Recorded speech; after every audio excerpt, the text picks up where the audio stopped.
يا لطيفا بالعباد. Assalamualaikum warahmatullahi wabarakatuh. Bismillahirrahmanirrahim. Sahabat cari berkah guru, semoga kita semua selalu dalam lindungan Allah Subhanahu wa ta'ala. Amin amin ya rabbal alamin. Kisah Sayyidina Umar radhiyallahu anhu. Hijrahnya Umar bin Khattab. Kisah pertama, hijrahnya Sayyidina Umar bin Khattab. Beberapa saat setelah turunnya wahyu untuk hijrah ke Madinah, Rasulullah menyeru para sahabatnya di Mekah untuk berhijrah ke Madinah dan bergabung bersama kaum Ansor yang sudah menunggu di sana. Rasulullah memperingatkan kepada mereka agar meninggalkan Mekah dengan hati-hati, tidak bergerombolan menyelinap malam maupun siang hari. Hal ini dimaksudkan agar tidak sempat diketahui oleh kaum musyrikin Quraisy di Mekah, sehingga mereka akan bergerak untuk menghadang di perjalanan. Para sahabat sangat mengerti apa yang dimaksudkan oleh Rasulullah. Mereka kemudian berhijrah dengan diam-diam, meninggalkan kota Mekah tanpa sepengetahuan penduduknya. Namun lain halnya dengan Sayyidina Umar bin Khattab. Dalam sebuah riwayat dikatakan bahwa sesaat sebelum berangkat hijrah, Sayyidina Umar membawa pedang dan menyelempangkan busur dengan menggenggam anak panah di tangannya dan sebatang tongkat komando. Sayyidina Umar menuju Ka'bah di saat orang-orang Quraisy tengah berkumpul di sana. Sayyidina Umar melakukan tawaf 7 kali, kemudian menuju makam Nabi Ibrahim untuk melaksanakan sholat. Setelah itu, setiap perkumpulan orang banyak didatangi Sayyidina Umar satu persatu, seraya berkata, "Wajah-wajah celaka, Allah menistakan orang-orang ini. Aku akan berhijrah ke Madinah untuk melaksanakan perintah Rasulullah. Barang siapa yang ingin diratapi oleh ibunya, anaknya menjadi yatim, atau istrinya menjadi janda, silahkan menemuiku di balik lembah ini." Tidak ada satupun dari mereka yang berani menjawab tantangan Sayyidina Umar. Akhirnya Sayyidina Umar hijrah ke Madinah dengan aman tanpa ada ancaman dan dihalang-halangi kaum kafir Quraisy. Bahkan di belakangnya juga ikut berhijrah kaum muslimin yang lemah. Kisah kedua, keadilan untuk rakyat meski beragama Yahudi. Sejak menjadi gubernur di Mesir, Amr bin As menempati sebuah istana yang megah, yang di depannya terdapat sebidang tanah kosong. Di tanah itu hanya ada gubuk reot milik seorang Yahudi tua.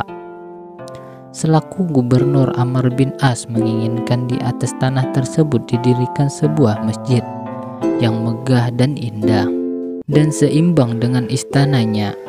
Ia merasa tidak nyaman dengan adanya gubuk Yahudi tersebut di atas tanah itu. Oleh karenanya, si Yahudi tua pemilik gubuk tersebut dipanggil ke istana.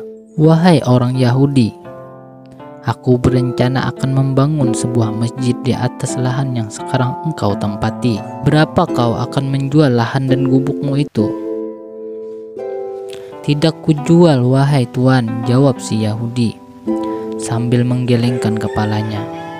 "Bagaimana kalau aku bayar 3 kali lipat dari harga biasa?" goda sang gubernur. "Tetap tidak akan kujual," kata si Yahudi. "Jika ku bayar 5 kali lipat, apakah kau akan menjualnya?" "Tidak tuan, aku tetap tidak akan menjualnya, karena itulah satu-satunya harta yang kumiliki."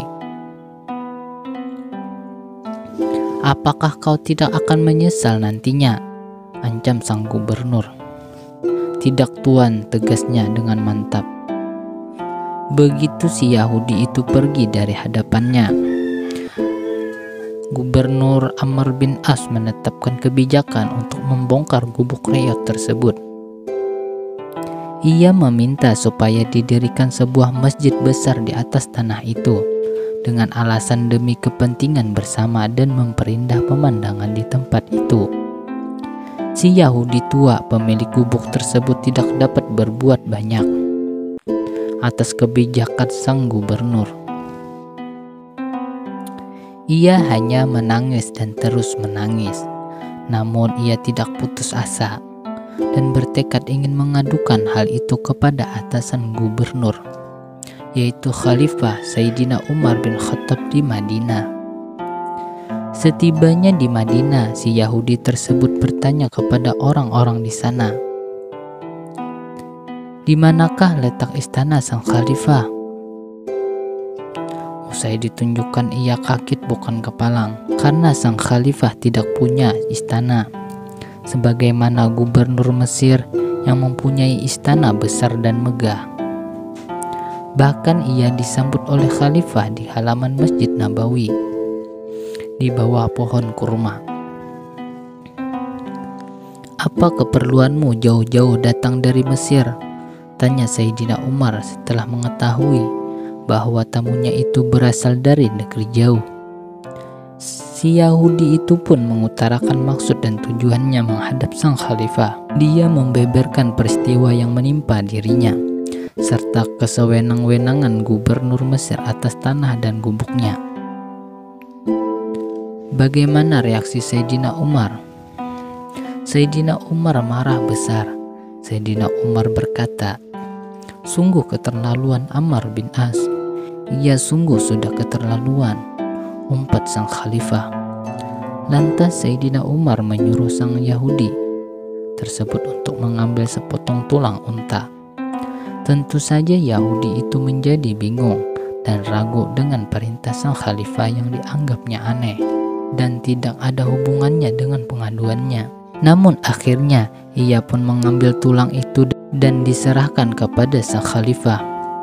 Kemudian Sayyidina Umar menggoreskan huruf alif dari atas ke bawah, lalu membuat tanda palang di tengah-tengah tulang tersebut dengan pedangnya.